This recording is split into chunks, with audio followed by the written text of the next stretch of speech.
presented by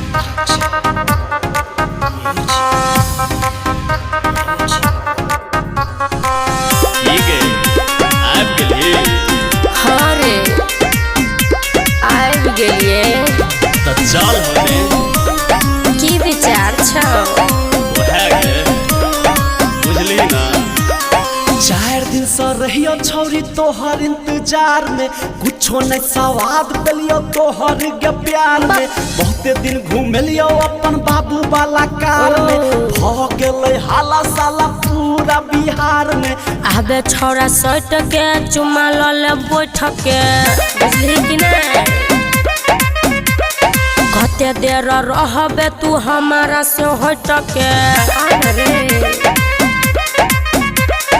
4 दिन से रहियो छौरी तोहर इंतजार में कुछो नहीं सवाद पेलियो तोहर के प्यार में बहुते दिन घूमेलियो अपन बाबू वाला कार में भ गेलै हाला साला पूरा बिहार में सुन आबे छौरा सट के चुमा लले बैठ के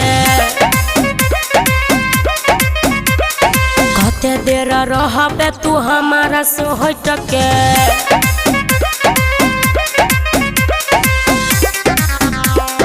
presented by DD Production House, Sakri.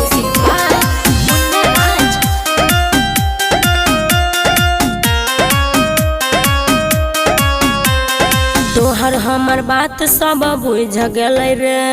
करे छियो प्यार पलक खुज गेलै रे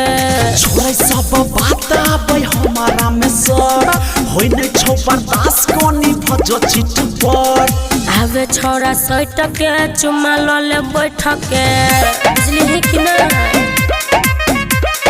कते देर रहबे तू हमारा से हट के कान रे नहीं सुने छी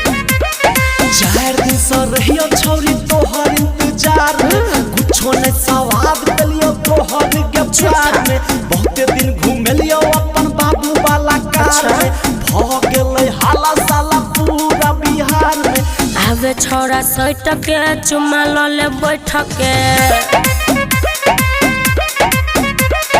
कते देर रहबे तू हमारा से हट के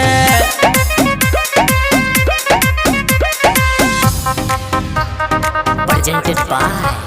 DD Production House, Sakri.